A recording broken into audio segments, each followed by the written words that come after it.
Bonjour et bienvenue sur Isobourse. Vendredi 15 janvier 2021, l'indice CAC 40 a terminé la semaine sur une baisse hebdomadaire de 1,7% à 5612 points, portant son gain à 1,1% depuis le début d'année 2021. Alors que les grandes capitalisations de la Bourse de Paris ont relâché une partie des gains de la semaine dernière, les petites capitalisations ont poursuivi sur leur lancée, l'indice CAC Small ayant terminé en tête des principaux indices parisiens avec une hausse hebdomadaire de 1,1% et une progression de plus de 5% sur 2021. Il faut rappeler qu'en général, lors des retournements majeurs des marchés financiers, les petites valeurs sont les premières à se retourner à la hausse, alors que les grandes valeurs stagnent ou continuent de décliner. À ce titre, je vous invite à voir ou revoir ma chronique de fin novembre 2020, dans laquelle je soulignais le retournement moyen terme des petites valeurs françaises et le croisement haussier des courbes de pression Isobourse 5 et 20 mois sur l'indice CAC Small. Au risque de me répéter, le modèle Isobourse est repassé positif à moyen terme en novembre 2020 sur le baromètre des petites capitalisations françaises. Mais si le CAC Small a confirmé son signal en novembre 2020, eh bien la plupart des valeurs qui composent l'indice ont validé un croisement des courbes de pression Isobourse 5 et 20 mois quelques mois auparavant. Pour le vérifier, analysons le palmarès de l'indice CAC Small et notamment les plus fortes hausses sur les 6 derniers mois.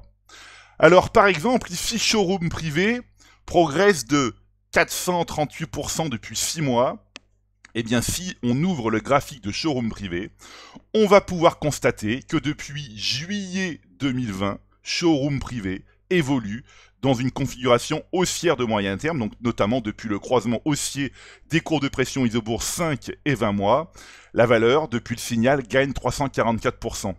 Chez Isobourse, nous savons que conserver les tendances majeures haussières et justement rester à l'écart des tendances majeures baissières est un principe de bon sens.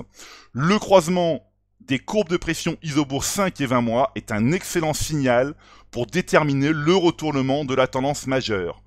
On continue ici avec iPay qui gagne quasiment presque 400% depuis 6 mois. Eh bien iPay, un croisement haussier des courbes de pression Isobourse 5 et 20 mois a été validé en septembre 2020. Quasiment 200% de gains depuis le croisement haussier des courbes de pression Isobourse. On continue ici avec Voluntis, qui progresse de 134% depuis le croisement haussier des courbes de pression Isobourse 5 et 20 mois validé en septembre 2020. On peut continuer ici avec Navia, un croisement haussier validé en juillet 2020, plus 106%. Il faut une discipline de fer pour tenir ses positions pour les longs et puissants mouvements haussiers, car une grande partie des gains annuels peut résulter de seulement 2 ou 3 importantes positions gagnantes. Alors voilà, etc. Guillemot Corp, voilà, Guillemot, un croisement haussier validé en juin 2020, quasiment 200% de gains depuis le croisement haussier. Alors si vous avez un portefeuille composé de petites valeurs françaises, eh bien voici en quelques clics la liste des actions que le logiciel Isobourse recommande toujours de conserver à moyen terme.